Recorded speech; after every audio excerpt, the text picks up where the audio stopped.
Stumble forward, stumble forward. The stumble forward, stumble forward. The stumble forward, stumble forward. The stumble forward, stumble forward. The stumble. I'd like to welcome Jane Siberry to The Stumble Forward. Jane is a singer, songwriter, and poet whose work is captured on 16 studio albums over 4 decades. Jane won the Victor Martyn Lynch Staunton Award in 2005, although I think awards are just an abstraction for her. Her 1989 album, Bound by the Beauty, was one of the most important albums to come through my life in my teen years, and seemed to point in a direction of pure artistic freedom. I listened in disbelief that an artist would be allowed to make music that sounded so creative and wild, and I'm lucky to get to chat with Jane today. Welcome, Jane Siberry. Hey, Hawksley. Welcome, Jane. Hey, I'm here. I hope you don't mind. I hope you don't mind that I didn't even tell you that I would really. I'm hoping you don't mind that we focus heavily on this record, and maybe your years in Toronto too. But this record was an absolute. It was a pivotal moment for me in my teen years. I felt like, well, I didn't even know you were allowed to make music that felt this creative, this wild, this free. And it was, in some ways, the jumping off point for me to believe that I had, in some ways, had never been exposed to music with this kind of potential infused in it.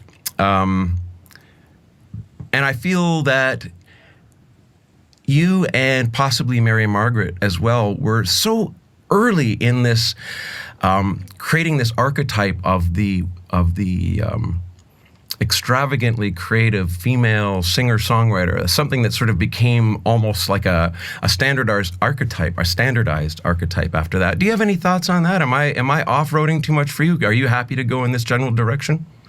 Well, it makes me sort of wonder where the not allowed came from, because that's why we need artists, is so that they don't respond to that, and that they give everyone permission to open, to expand into their own largesse, like your largesse. Do you feel like you're there now? Like your Hawksley Workman voice is pretty close to your template, or do you feel like you need to change your name and your sound? Well, it's funny because I changed my name when I was in my early 20s to Hawksley Workman because I had had a good run with my birth name. I was a high-achieving kid, and I had done a lot of stuff, and I was frankly sick of that kid. So I turned him off and turned Hawksley Workman on as a way to give myself some permission and license to reestablish a new understanding of myself. And honestly, the Bound by the Beauty record would have been somewhat instrumental in this sense that I needed to stop what I was doing and start thinking anew. And you're right. I think I almost put was allowed to on purpose in there because I knew it would get a rise a little bit, because I knew you weren't conforming to anybody's rules at all. That was what was so wondrous. When I say, how were you allowed to do this? I kind of thought, I got the sense that somebody was listening to the absolute real stuff that was going on in their own minds and heart. I feel like you're channeling music as you hear it in your own mind, and that's really hard to do. It's much more easy, I think, to fall into convention than it is to hear exactly what's going on in your mind and then bring it into the world in its fullness and that capacity. I may be completely off the mark. I don't know your creative process. I only know how it's affected me. Sometimes I think about Handel or someone like that and wonder, were they getting as close as they could to their mind, or were they doing it through all their training? But if that's just listening to what's in their head, wow, what heads they must have had. But yeah, I didn't do it on purpose, but I had a sense that that was the right way to go, so that's why I followed it. And I encourage that with others. I mean, too. I listen. If I do, and I've done song. I think there must be a lag, because you look like either you're not listening or you're, and you jump in and I say, okay, we're going to write a 4-line song. What are the first 3 notes you hear in your head? And everyone hears it, like da da da, right away before the brain kicks in, because the intuition, our connection, is faster than the speed of thought. So if you can catch it quickly, and then 3 + 3, see, then you've got a 12-note melody that came right from you. It's amazing. Sorry, you can go on now. I won't interrupt you. Okay, I'm sorry, Jane. I'm sorry to interrupt. Um, just the few things you said in your reference to what would the mind of Handel look like to get inside of, and it sounds in some ways like maybe there are similar. We would have similar obsessions, and I think when listening to Bound by the Beauty in the late '80s, early '90s, for me when I was in high school, I felt like I was gifted with an invite into the mind of somebody very, very special.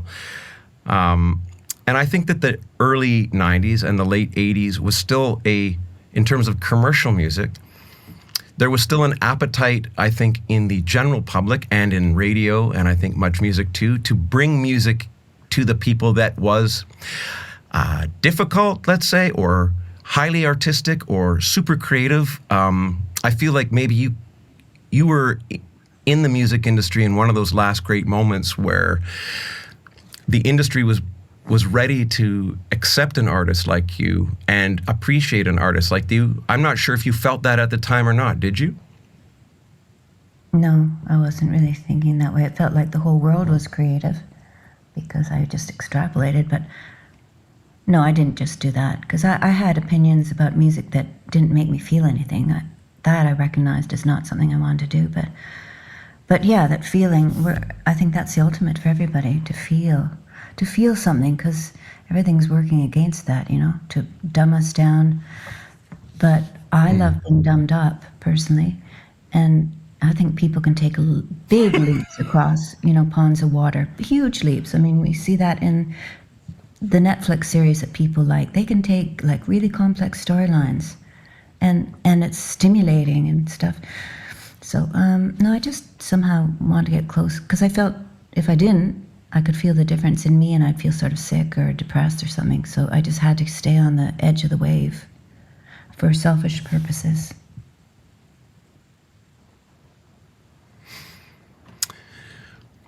I feel like, when I've listened to some interviews that you've given, and there's a sense of an esoteric spiritual code at work. Maybe I'm putting words in your mouth, but I feel like even when I was listening to Bound by the Beauty as a kid, I could feel it was infused deeply with a spiritual knowing and or spiritual longing. And it feels to me like your need to adhere to the spiritual truth of things and to stay true to that is somewhat rigid and absolute. Is that true? Rigid and absolute.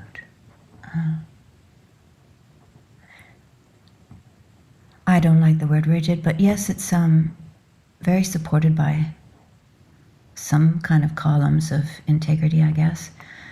My hope is always to be more and more open. So, and the more, like, don't mean to sound like a cliche, but the more I do, the more I learn, the more the subtlety of knowledge or information becomes clearer to me. So it's that old thing, I know less than I thought I knew earlier. So yeah, things just keep opening up in the most beautiful way. And I think, yeah, and then we go racing into our the end of our lives with, so much information and attunedness. And it's a beautiful thing, but it sort of seems like our culture doesn't have any way to use that, unless it's just between you and God by the end. It doesn't matter what anyone else thinks. I don't know. What do you think? Well, I mean,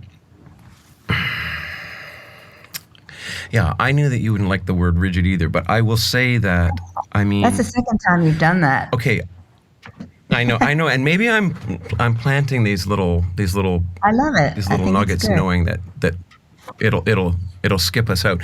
Okay, so I'll jump back to you believing that people have a capacity for much greater than what they're given by the mainstream, and I would agree. I do think that there is somewhat of a dumbed down by design going on, and yes, I find it disconcerting. I believe in the dumb up, same as you. I think that I am made better by my exposure to things that are eccentric, wild, and push the creative limits. And by pushing creative limits, we push the limits of our own understanding of what governs our internal story. I think that there was an effortless spirituality in Bound by the Beauty that resonated with me as a teenager who was, I was attempting to be a pious Christian at the time, and I could feel the natural imagery and want for that spiritual search in, whether it's The Life is a Red Wagon or even the anthropomorphization of dogs in Everything Reminds Me of My Dog. There is it's a spiritual call in that song too. I guess at the end of the day, everything about who I am resides in a spiritual belief system that my body knows better than my mind. And when my body responds, it's the most pure version of anything that I can do. And even this morning when I listened back to a handful of my favorites off of Bound by the Beauty, and I still had the chills, and even talking about it again, the hair on my arms begins to stand on end as it did the first time I heard the record back in 1989. So it's clear you are connected to something pure. In my opinion, that the spiritual intensity of this record has the same. It's as virile today to me as it was when I heard it 30 some odd years ago. So I don't know if I've really said or answered anything. I do appreciate that. I think in and of itself, the notion of being bound by the beauty is a spiritual call to action. And I think probably I even felt that as a teenager as well. It also embodied a certain energy, I think, I was a rural kid in Northern Ontario dreaming of leaving and going to the Toronto and Queen Street music scene that you were a part of. And I felt that there was a lot of ambitious spiritual songwriting and songwriters that were at work at that time. And of course, I feel like you were sort of one of the main ones. Anyways, I don't believe I got anywhere closer to answering what you'd said. I've just sort of added my own 2 cents to this idea of spirituality and maybe spiritual purity within the creation process. Have I gotten us anywhere interesting, do you think? Yeah. I think that your use of the word your own 2 cents is beautiful because that's the best we have to offer. So never to apologize for that. That's what everyone should be doing. Their own 2 cents. Like, how are you finding life, truly? And be honest. Be really honest about it. Because all of us are looking at each other saying, like, this is, like, how are you doing this? And, it's edifying and important. And the use of the word eccentric, that's the third word, did you present that as another trigger for me? Because I think eccentric, stop. Because eccentric has a bit of baggage, but I think a new word that people understand is authentic, which means your own author. Mm-hmm. And eccentric can be a dirty word, but it just means you're more yourself than others are themselves. So that's a beautiful thing. It's just the word has baggage. So there you triggered me again, whether you want it does have to or not. Sorry, Jane. Well, it's true. That word has baggage. I think of, and maybe it's one of those words that I feel like I proudly reappropriated. I mean, I'm sure you have been called eccentric in reviews, and I have been called it a few times myself. It does sort of have that pejorative ring to it, but in my own opinion, it's a badge of honor to be seen in that way. It means that, like you just said, you are being so yourself that it's somewhat of a critical, reflective way of being for the rest of us listening, thinking, well, this person sounds awfully free. What does that say about me? Yeah. You know what amazes me, Hawksley, is when I get interviewed by other musicians. I love talking to artists or musicians. It's like all of a sudden you're going from like a more two-dimensional like musician, and I've watched you in videos and heard your music and really respected you. And then all of a sudden I see the acuity of your intelligence because you're in a different position now.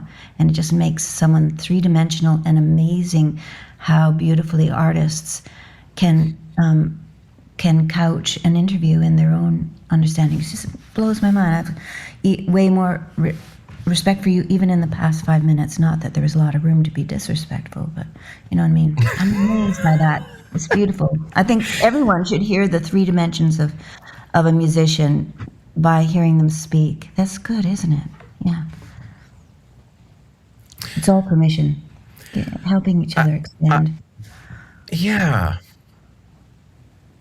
Again, to me, maybe because in this last year I've really gone deep in esoteric thinking and everything. I'm sort of trying to amalgamate my light Christian upbringing with this new want to involve myself in what it feels like these deeper esoteric truths. It seems like you just have a natural inclination towards them.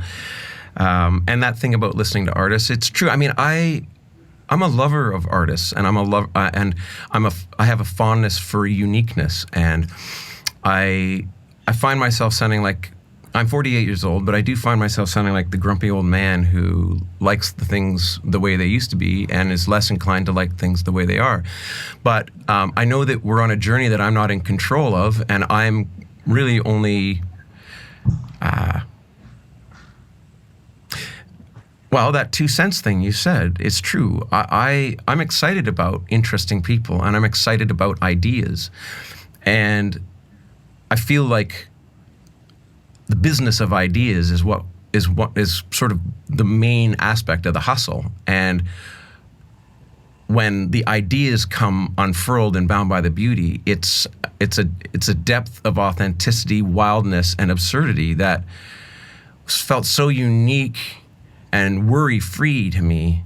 I needed to lean into that as a kid. I also think, there was this great New York comedian called Colin Quinn. Maybe you know him. He used to be on Saturday Night Live. And about 5 years ago, I heard an interview he did where he said that the deeply specific is the universal. Him as a comedian, he had lived in the idea that he needed to sort of dull the edges of his work, create something that had mass appeal by sort of rinsing it down, rinsing the detail away. And then he said, what I really ended up realizing after time was that the universality is caught in the specificity. The deeper you go into the detail, the deeper it touches the internal organism. And I think how many songs on Bound by the Beauty are a bloody clinic in that approach to specificity, being something that touched me deeply. It's because of how clear, bright, and technicolored the images are that I feel like I can embody them so easily. What do you think of that?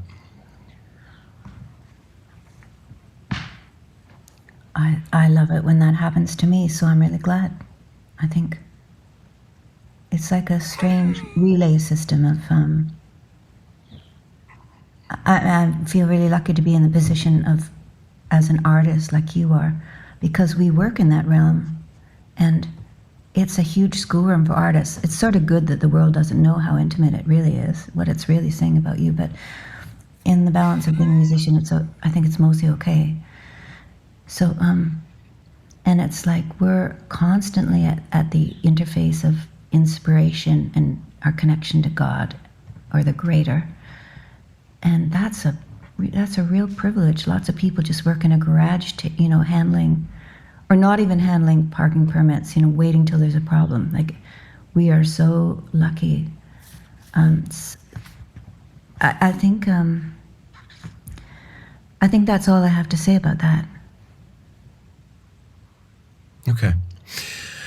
I can't help but want to discuss career and within the context of the business. I know as artists, I think there's a genetic predisposition almost to being dissatisfied with yourself, dissatisfied with all kinds of things. And in some ways, I think that the dissatisfaction fuels the engine of creativity, because it means your eye is always at want for just that little bit more. Are you're in your career, is this what you had set out to do? Like, I look back on the Toronto scene. I look back on your place in it. Is this the career you were hoping for? Did you dream of a career? Was a career like, were you thinking business thoughts, or were you just making stuff and it was going into the world and you were finding an audience? How does that work? I mean, I know you also took on the independent artist thing very fiercely, and you ran your own business, and you licked and stamped envelopes yourself as well as being the artist. So in a business in the business, in our sort of earthly business world, was the Jane Siberry thing a success? How does it reside in you? Well, I think there are three elements worth talking about. One is that I believe that we have like our humanness and then our soul, and sometimes we get a flash of what our template is. So when I was young, like as soon as I could climb up on the piano stool, I heard music and I tried to play it. So I always played by ear, and I always felt a vacuum that I was being pulled into because I wasn't hearing what I heard in my head, and it felt like, like a new flavor or something. And that still is in my life. I feel I haven't even I'm just inching my way towards the real music that I want to make, and I just think, well, what could it be? And I think it has something more to do with moments, that the energy that can flash through moments that you describe is more the power of what music can do, I've always wanted to do not an opera, or musical about the night sky or the stars or the constellations that was interfaced with sounds that have no words that can match them, and human moments, nothing else, So it's like the interface. That's a vision I've had for a long time, not had the luxury of working on it, but I could just be lazy. I don't know, I could do it on my own, I suppose. But yeah, so I had a sense of template, and every now and then I would feel the vacuum, and that, I would be walking with whomever's in the public eye. I felt that sometimes, and then my ego started to get stronger, and I think, why would I ever think that? It's not connected to reality, but I think that's what was happening. So I think you, maybe, if you have a moment to tell us of your flashes of what your largesse is.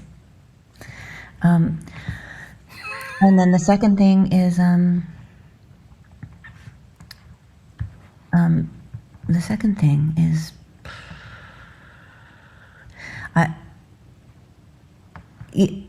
maybe I'm just going to say the same thing again, but just a frustration at some point where I felt like, why do people tell me the music affects them, and then my audiences get smaller and smaller? Like, does it mean less people can find any value in it? Or what is that saying? Do I have to just have a different understanding of what I'm doing and why I'm so driven to do it and why other artists are?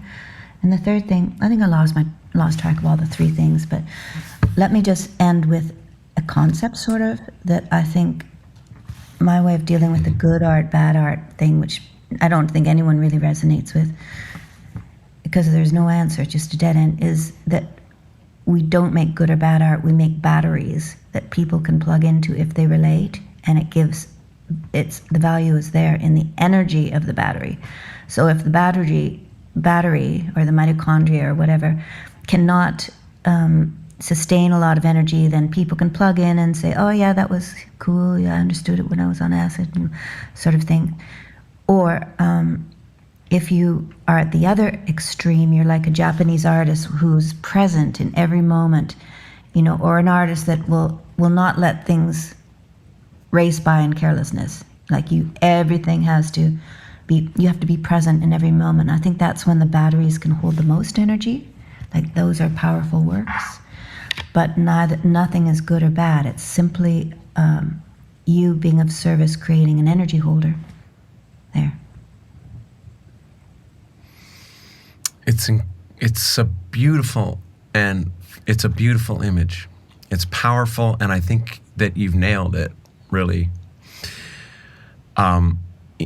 I really bottomed out spiritually or emotionally about a year ago, and then sort of re-summoned myself to go into this esoteric search and to be more deeply involved in some of the things you're saying, and realizing that ego is, to the artist, is like a lot of great things, is wonderful and dangerous all at the same time. Like, I've rested and allowed my ego to carry me at times when I've been grateful for it. And then when I realized that my ego wants to hold on to an older version of my identity so badly that it refuses to want to look into the future, into the possible changes or unknowns. You know, the ego is a funny thing. The idea of not good or bad falls into line for me spiritually, in that if I can only make one great change in my life, it will be to judge myself and others less or not at all. If I'm really truly great, I can judge myself and others not at all. But certainly, let's judge myself and others less. And I guess in judging art and in playing that game, I feel that's my ego wanting to associate to something that might help define itself, instead of the want to see music as, does this serve me in the moment or not? This idea of your audience shrinking over time, I'm loathed in a way to ask about being a Canadian artist and the conundrum that is the Canadian business, because, and I may be curious too to see if Jane Siberry understands or has a sense of where she as a cultural force lives in the timeline.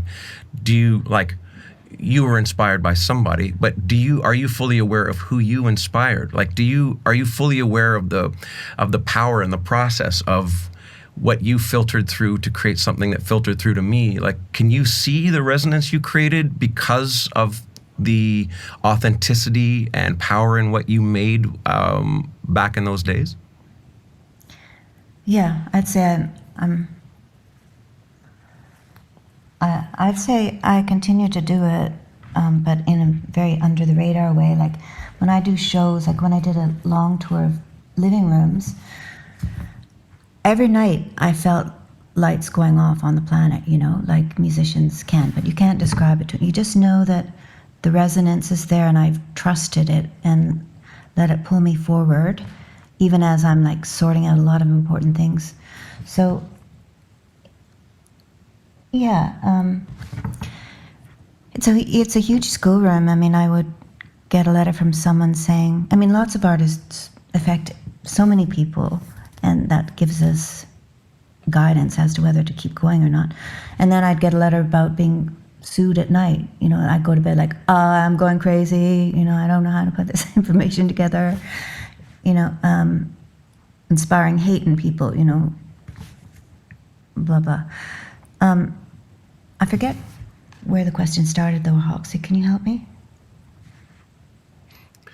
I think I was at the crux of it, and I was trying to be graceful and poetically elusive. I guess I want to know: does Jane Siberry understand the place she takes up in the pantheon, let's say, of the Canadian musical story, of the popular musical story in the last 40 or 50 years?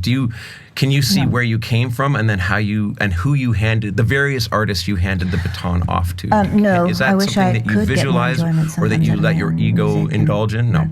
But no, I don't even think of myself as Canadian. I resist that, and I actually fired someone, let them go, because they were promoting me, and they only put the Canadian dates in the promotion, even though it was an international tour. I thought, that's just a bit too local of you.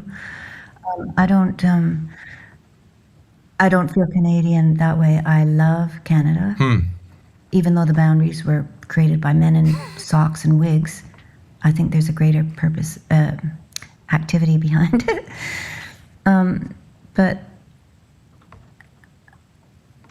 I think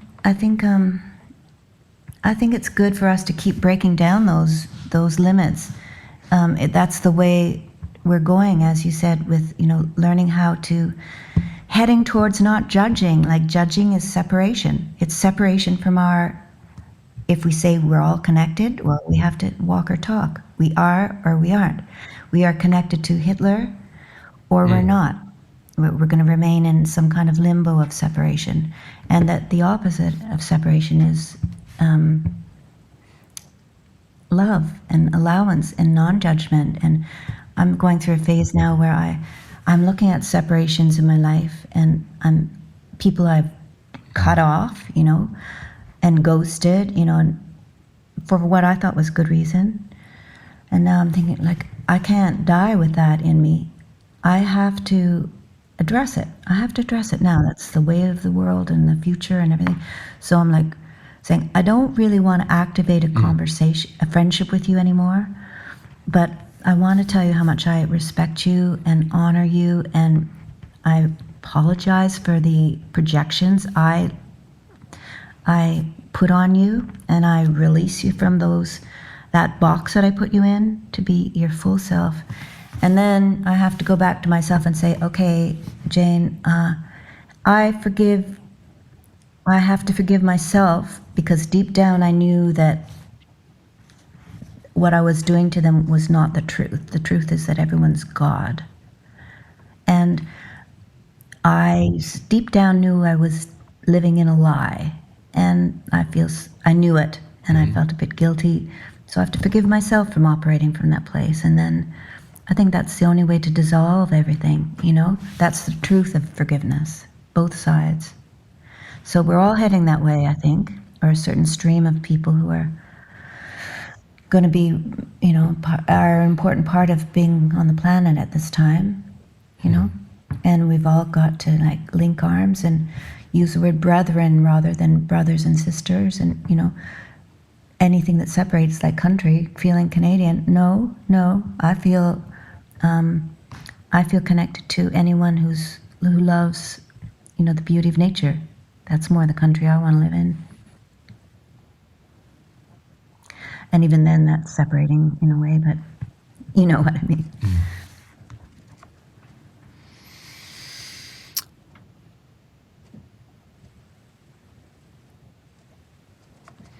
I think I do know what you mean. Was the architecture of your inner life, this spiritual life, that you're answering most of the questions from that vantage point? Was this always in you? This isn't the new you? This, to me, I'm listening to somebody who, I started by citing a record from 1989. Everything you're saying sounds like, to me, it's indicative of the person who wrote all that music. But I'm interested in a long spiritual life, because it is a cumbersome thing to have a long spiritual life. So I'm guessing, were you born fully formed in this, or is there a name to the spiritual practice? Yeah, I can speak to that, because I think it's like it lives inside of you, or people, can you speak to any of that? People that I know that are sort of kindred, and you, Hawksley, and that it's that what pushes us forward is not being able to make sense of things, and that's a stressful situation. So it's like, oh, I'm 16 and I'm already jealous of my boyfriend. Like, how can that be? Like, how do I understand jealousy? So it's like lifelong sense of dis-ease, uncomfortableness, and trying to make sense. And I really feel for kids this day and age, because they're starting out with much more that doesn't make sense right out of the gate, and no wonder they can't get off their phones. At least they're safe for a little while, But anyway, it's for their older compatriots like us to hug them more and say, whatever you need, I get it. And here are a few footpaths that might bring you a bit more sense of things if you want to listen, or whatever's right. But yeah, I used to worry about myself a lot, because no one else was like worrying like I was. And I thought, am I just generally unhappy? How come my friends are so fine about everything, or why aren't they pushing? And I think it was a generalized tension and unhappiness, but for purpose, I guess, for purpose. And now I'm starting to find shapes of understanding that feel forever. We've all been through the, we've Be Here Now, the Master Game, the Art of Motorcycle Maintenance, the Beatles, all these things we've all drawn differently, but coming sort of towards the same end. So many people with huge toolkits who are really, we're all kindred, and I do hope there's a bit of encouragement to all of us to see the fruits of our labor, and I think that's happening. I remember singing Handel's I Know the Redeemer Liveth on a Christmas record, and it's the first fruits of those who love, or the first fruits are coming. And I got this huge rush in my body because I finally understood that what were this time, the first fruits, I'm getting a rush right now too, like of those who, I don't even know the final word, this is so exciting this time, it's the first fruits. It's just huge, and the fact that you even are finding a place for you to be articulate and conscious in spoken word too, although music is really important, is fruit to me. Hawksley Workman.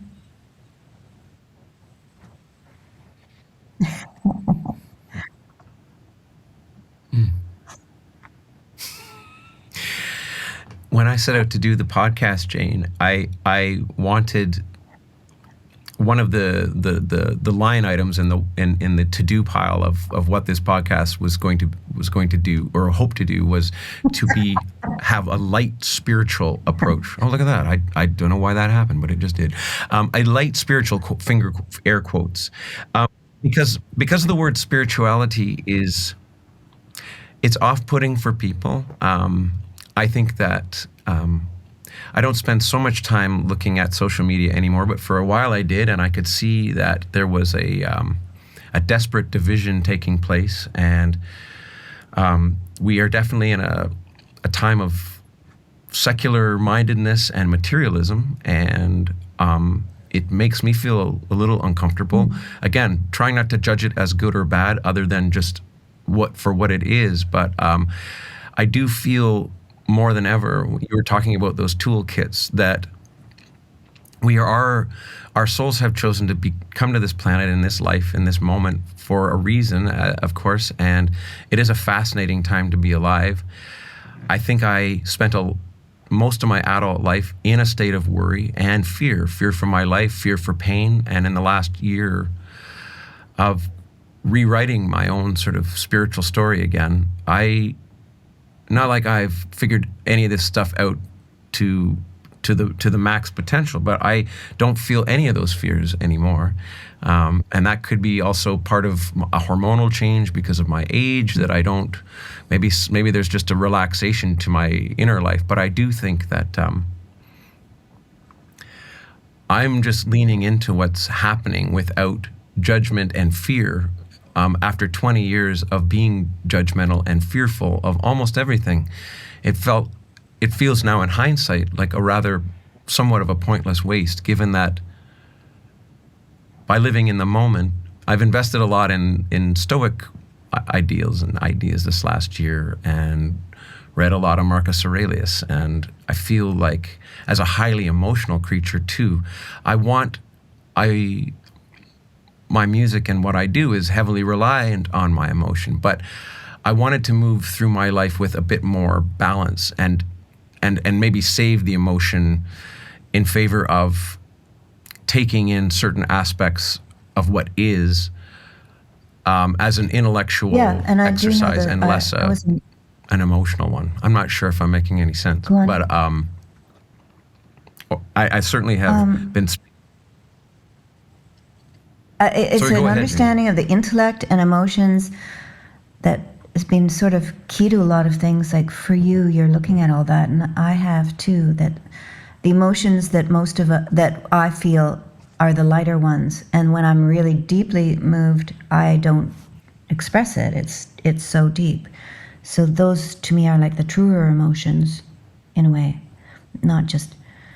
So I wouldn't say it's just intellect. it's like a stepping back in your own wisdom or something like that, and staying present, not, you know, the expression, when the singer cries, the audience stops? Yeah, well, I saw that happen on TV, and I understood later why I'd turned No. off this person. It's because, like, all of a sudden, this two-way channel is, you're not included anymore. They're thinking of their own life too much more, so you're excluded.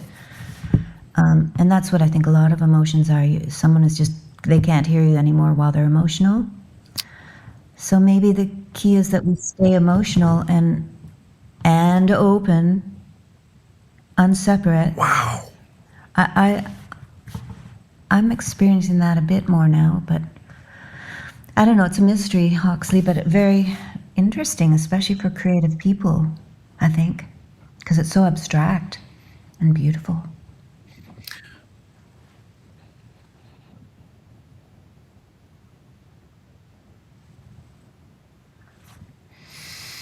Can you say that? Can you?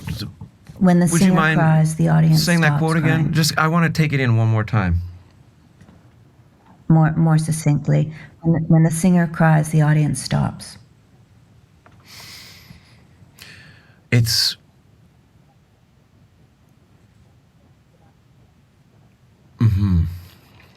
because they put themselves too close into the picture, and it pushes out the rest of the inclusion. It's an unbelievable thought. I can't you've believe I've never probably, thought it, but it is a stunner, and it's no Have surprise. you I noticed guess, that when it's you're come in a from studio you. singing, if you I'm gonna have to- sing I'm gonna with have too to much emotion, play with even that your one a bit. throat constricts a bit, you think, well, that's the best performance. And then you go and listen and you think, actually, that's not, I've got to back it up a bit.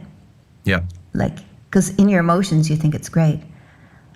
But you realize that even on a recorded thing, there's a bit of room that, I mean, sometimes it works, but you have to leave room for the listener too. It's an odd concept.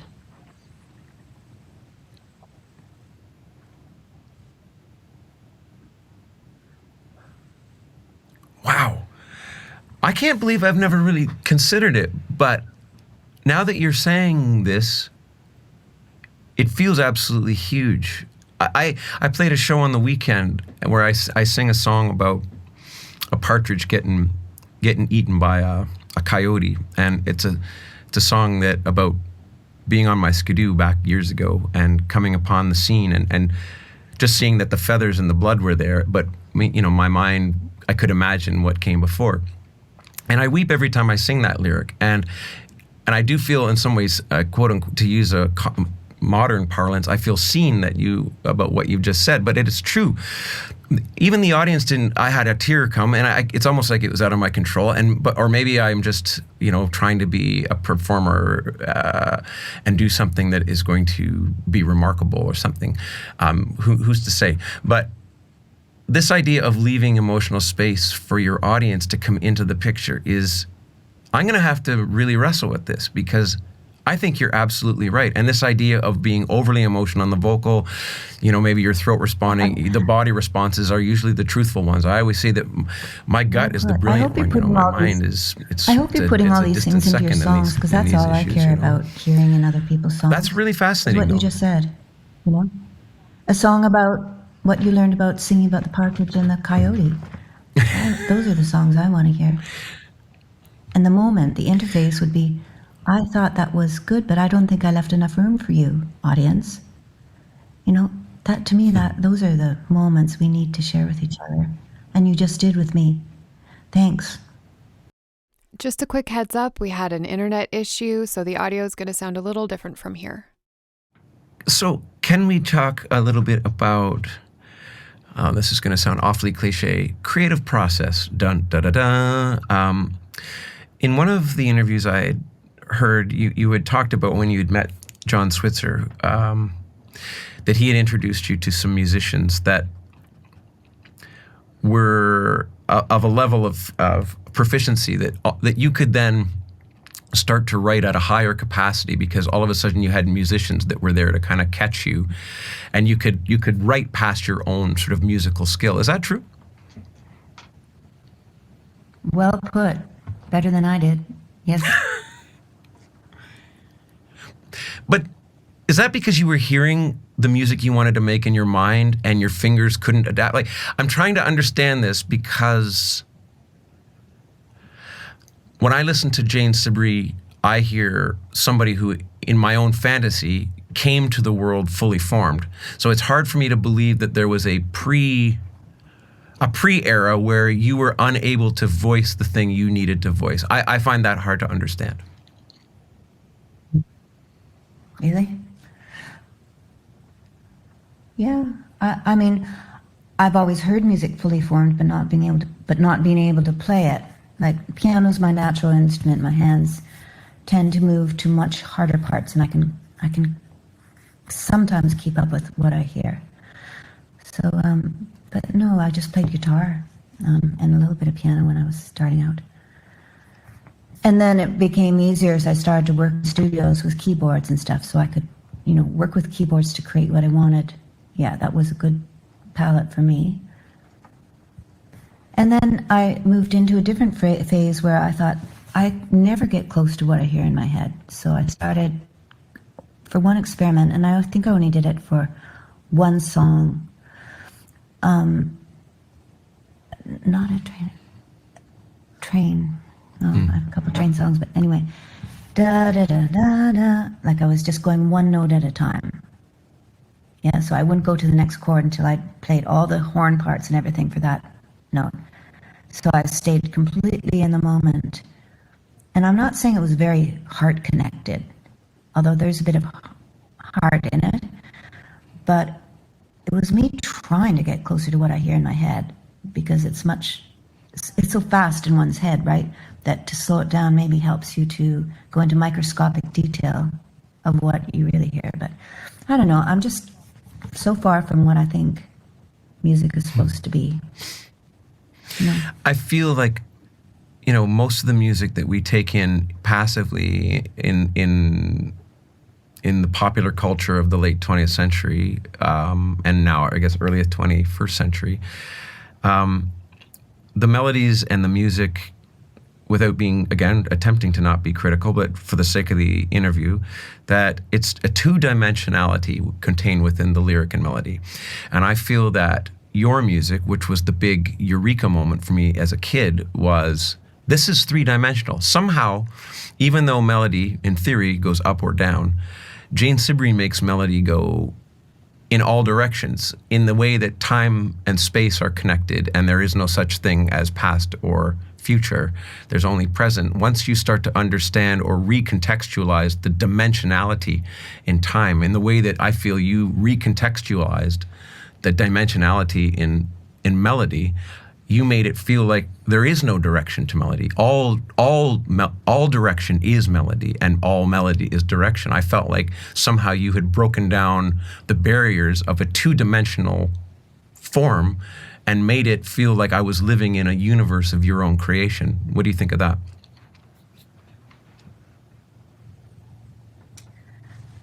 I'm glad to hear it, because I think the flashes of what I think music can be were contained a little bit in what you said. That I hear that in other people's music sometimes. And that's what I trust, that three-dimensionality, the transporting effect that it can have. I remember being fascinated by what were called Dutch masters, where you could walk into the painting and look around. I love that image, and I bet that's connected somehow to something I understood as good. And I think it also speaks to the person listening, and that everyone can work that way, and that music can show us an example of that. But it's saying something about the person listening. I always know that when someone says something about my music, they're talking about themselves in a beautiful way, and I'm so glad to... I love to think that sometimes I can be of service, helping people love each other, love themselves more. That the reflection from the song makes them think beautifully about themselves, because that's the truth of it. That's the truth of it. We are beautiful. I agree. Not just the best of us, but our whole package. I don't feel that way. I'm very self-critical still, but I do feel that's the way to go. you know? I do know. Yeah. We're getting close to an hour. I don't want to take up a whole lot more of your time, but I did write down a handful of lyrics from a handful of tunes off of Bound by the Beauty. And would you indulge me if I read these lyrics or maybe even sung them a bit, and maybe some of the first thoughts that came to your mind, we could just hear from you about these words. If this isn't interesting to you, we don't have to, but do you want to give it a try? Yeah. Okay. No, Okay. no, I think it's a very creative idea. I think it's a very musical idea. Sure. Okay. So, hockey. That the stick was signed by Jean Beliveau, so don't fucking tell me where to fucking go. Even the embodiment of the rural accent and the delivery of that moment, you gave us a universe in that single line. What's going on there? Oh, well, you started with that was a good one to start with. That's one of the lines I regret most in my career because I Really? mixed two worlds up, actually. I was walking through Trinity Bellwoods Park all the time, and I'd hear kids just use fucking this, fucking that, fucking that. And it was normal, and I felt it was normal. But later when I hear that, I think, I wish I'd kept it pure. The stick was on those, so don't tell me where to go. Well, I probably wouldn't, don't tell me where to go. I feel I mixed poorly. So I have a new version that has a dog barking over the word fucking. But you see, to me, Jane, that sounded like everything I grew up with. It sounded like you had been watching my life, and that's how my friends and I all talked. That was the competitive nature of a young boy's bravado, the attempt to, have one up and over on your friends and don't fucking tell me where to. Even though I understand, I used to give the finger a lot. I can't even put this finger up anymore. I want to move through life with a lot more gentleness than I used to when I was aggressive and loud. And I can see that want to maybe, let's take those words out, because those words they're more powerful and disruptive than I even realize. And I'm looking back with a little more care. I put the F word in a few of my own songs. But I will say that going back to this idea of the specificity, that lyric jumped out of that record to me and said, you've encapsulated in cuteness, in darkness, with love and a generosity of spirit, a moment that reoccurred in my life, and you made it into art. You just boys' bravado into something that could be assessed and beautified. That's my take. And but you relate to the lyrics you wrote differently, and I relate to the lyrics I wrote, and I sure like to go back and rewrite a few. But I will say that this lyric to me was spot on, and was loaded with truth. Well, then I would thank you. I haven't never seen it like that, so thank you for that. And it's not that I made it into art. It ended up accidentally through the universe. Thank God had control over that. Not made it into art, but made it available for connection. Okay, important heart connection. So that was by accident, but okay, I get it. Thank you for that. Okay. Thank you. Oh, yeah, okay, let's go on. Bound by the Beauty. And everything that dappled, everything the birds, everything the earthness, everything the verdant, the verdant, the verdant, the verdant dream. I'd never heard the word verdant. I felt like you were walking me into not only a magical universe of spiritual freeness, but you were also dropping words on me that for an 18-year-old mind, I'd never heard contextualized or ever used. So not only was this like a freeness of spirit, but I was also enjoying these delicious words that I would then, as an 18 or 19-year-old kid, fascinated with the sound and taste of words, I would adopt these words through the discovery of them in your music. What do you say about that? The deliciousness of these words. Well, I'd like to know what you think. Yeah, that's why I chose them, and I'm very aware when I'm just like using words They have to Absolutely. be delicious. I don't care if people don't know them, but if they're delicious. And that's what I wanted to ask you about. You know, the difference, like the power of words is behind it all, right? It's the power of the, you know, the Hebrew faith knows all about that. Well, all kinds of Jesus, Aramaic, all that, you know, the Lord's Prayer, different. And so, yeah, so there's, you as a musician, you're dealing with all these layers of power and choosing which ones to weave together in the time period that you're living in would, you know, feel the best to your stomach, your body, like which you said is the truth teller for you. So, yeah. So you're aware of that when you write songs, right? But Which words you'll choose and which ones that are sort of puncture the... yeah, of course. Yeah, I mean, that is the business, and it's lovely that you resonate with the idea of words being delicious, because I'm in the camp that sees, if I'm as a songwriter, purely functionally speaking, I will choose the word that feels and tastes better over the word that quote unquote means the right thing in that moment, because I think that if I'm talking to the body of the audience, I'm going deeper than if I'm talking to the mind. So I would choose to want to have that viscerality, you know, as opposed to here, I'm hoping you have a concrete understanding of the concept. To me, I've never written songs with any hope that there was a concrete understanding of any concept, just that I'm trying to deliver something to make your cells rearrange, and so that you can be fully aware of that.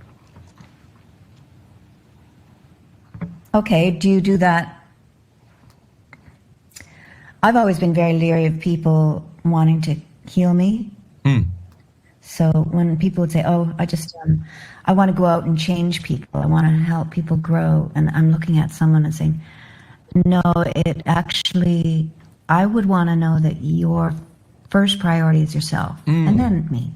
You know, otherwise it's not backed by substance. So yes, and when people say, oh, I was feeling really sick about all this, and so I just put it into a song. I say, well, thanks a lot. You know, thanks for dumping on me.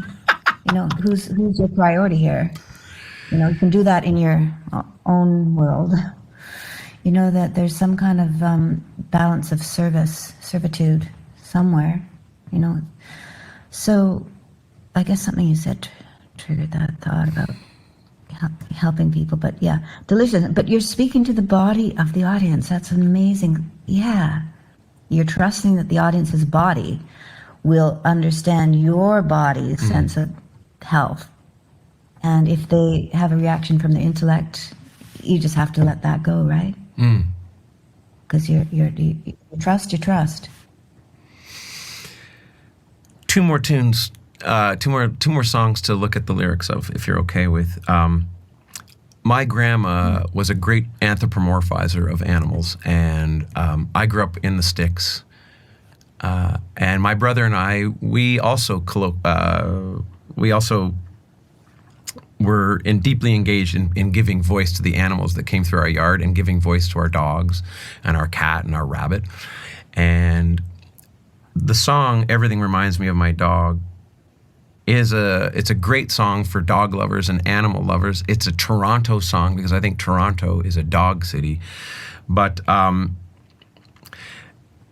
want to read the lyrics from the bridge of "Everything Reminds Me of My Dog," because not only is "Everything Reminds Me of My Dog" unabashedly hilarious, wonderful, ridiculous, silly, but it also is infused with all that standard Jane Siberry spirituality and observational power.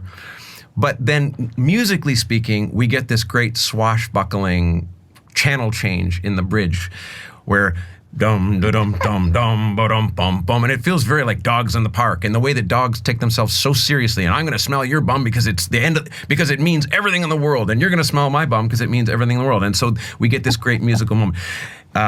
Me and my ferocious dog were walking down the street, and everyone we meet says, "Ah, there, you're a good doggy. Ah, there, you're a good doggy. Ah, there, you're." I'm delighted. Here we have the thing still happening. Hair standing on end. It still happens.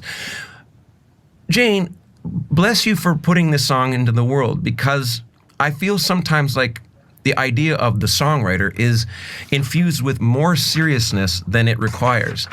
To me, you just, by writing this song, you say, a song can contain magic if it's silly, it can contain magic if it's serious, it can contain magic as a happy song or a sad song. Am I onto something here? Yeah. You're right, I think. I agree. Yeah, humor gets through to me much better than like someone who's very serious. And I think that a lot of people that I will learn best from are very, very funny people. You know, I think that sort of works for a lot of people. So, not that I meant to do it, but, you know, like you say, you write for your gut. And so yeah, you're hoping to have a certain effect on people as you walk down the street with your ferocious dog, and all they do is lean forward with a big smile and, oh, you're so sweet. You're not, oh, that wasn't what the reaction was that I was hoping for. You know, I think that's the humor that I like. And I think that humor, I'm not talking about myself, so let me say this without self-consciousness. Humor and music are sacred. I have this weird effect when I go to a comedy club. If someone's got a mean humor, without wanting to, I start to heckle them and like question them, and I have to be removed. Although in one case, no one removed me, so I ended up at the mic that they unfortunately left in the middle of the room. And music that's experimental, that is like an intellectual wank, I do the same thing. It's just, I start to get this huge anger that I rarely feel. And I think now I understand that it's like, to me, to my system, it's especially wrong to do that to something sacred, you know? Mm. So, yeah, humor has a very, very healing place for everybody. And usually I think it's like laughing at ourselves, it all of a sudden it zooms out.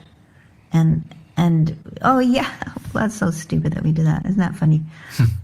And that's a form of, yeah, there you go. Well, it's funny because I think what you just said in some ways is highlighted in The Life is a Red Wagon. And I wrote down the chorus lyrics of, because it's a song with a lot of tension. It feels like a song that effortlessly carries its power, if you know what I mean. Like, I can feel when I listen to that song, I'm listening to something with extraordinary depth, but it carries its own weight. I don't have to do the heavy lifting in that song. It comes as joy in the wind in a way. And so let's just read through this for a second. The life is the red wagon rolling along. The life is the red wagon, simple and strong. The life is the red, and you do this a lot, where it's almost like a record scratch, repetitive device you do in your songwriting. And it's a great setup because it builds this incredible tension. We know we're in the middle of a big spiritual conundrum, and then you let the steam off with, oh, it's no big deal, which again is what you were just saying, is this like, it recognizes the absurdity in the pursuit of this truth, because we're likely to never fully put it all together. But I feel like, I remember being at a dinner party in Montreal. My girlfriend had gone to university at McGill at the time. And I was at a dinner with very clever people, artists who were older than me from my high school that had gone off to university, and they were living these spectacular lives in Montreal, the kind of life that, you know, we all dreamed that was happening in Montreal from our rural places. And that song came on at the dinner party, and everybody stopped. And it's, you know, we're all 18 or 19 or 20 years old. And we just let the heaviness of this thing wash over the night. Nobody speaks because there's no speaking needed while this song is on. And we all, the woman who introduced me to your record, I was in her band in high school. She was at that dinner party, and we just engaged with that song. So we know it feels deep. We know that it has, but when the feet are dragging, you pull for me and I pull for you. Like, again, I get the hair standing on end one more time, but it's that, oh, it's no big deal. For me, when I was a kid, that song would draw me close, close, close, and then would remind me that it is a gas. It is kind of hilarious and ridiculous. And you routinely are juxtaposing this. You are giving us something of incredible spiritual value and then reminding us that it's no big deal. What do you think of that? Well, a lot of your things make me a bit uncomfortable because I'm not allowed to think that way. I just have to do it without too much self-conscious. But I love that you're making me appreciate myself in some ways, and I appreciate that because it's not myself I'm appreciating. It's like, thank you, whatever the inspiration is. So thanks for that. But that's just, wow, thanks. There's another song that I think is hilarious that I don't think anyone's ever noticed, but it's like La Jalouse, dealing with jealousy, which in my diary at 16, I'm talking about jealousy, like where's that coming from? Is I'm afraid of what, like that's not love. So what am I having a relationship for if it's not what I thought it was, blah, blah, blah. I'm writing the same thing down, at a later age. It's like crazy. But let me just say, I think I've moved forward a little bit. But like I'm on dating websites and it's like, what kind of relationship? I actually don't think I want a relationship, so I'm on Match.com. I think I just want good conversations. It's like, and then I'm looking at all these faces and like, I love, I think, I'm just going to love every single one of them at all ages. I'm going to look for the God in every one of those. Even the ones who don't know how to rotate their photos. But, so going back to, so where was I? I was making a leap and then I sort of ended up over the middle of the pond without a rock. Anyway, yeah, La Jalouse. So I'm going like, I told you to go, I'm talking to La Jalouse at a table, we're talking, and I said, why did you make me do this and that, and then at the very end I say, I don't even like the guy. And I think that's the funniest thing. It's like, I don't even like him, so why? The big question mark in life, what? But I think that's very funny. I even got my friend Anne Bourne to laugh with me at the end because I love her laugh. And, it's like that conversation with someone where you just break up, both of you, at the end of something. Anyway, so that reminded me of that, but I thought it was sort of appropriate to mention. Jane Siberry, I'll leave it there with you. It's been a real honor. I will admit, I probably thought I was never ever going to get to talk to you or meet you or have this kind of a conversation with you. I'm grateful for your generosity, and especially that I thrust on you without telling you in advance that we were going to be talking about a record from 1989 and that I was going to be somewhat obsessive about it. But you have been very kind and generous. I appreciate it so much. And I'm grateful for that record and its effect on me. I feel like it wove its way in early, and it continues to inform me. It continues to remind me that there's always further to go, and there's always a freer place to create from, and there's a roadmap in that record, and I'm grateful for it. Well, I'd like to say that the songs don't remind you; they remind you of what you already know, right? So it's like two-tier, I think. But it's a real honor to talk to you, Hawksley. And I hope that people hear this interview, they hear themselves in all of this. It's way more than music. It's really, really important that we all support each other with our spiritual sword arms, so to speak. And not worry about the word God or the word spiritual or anything. We know. People get what it means. And it's very different than what those words used to mean.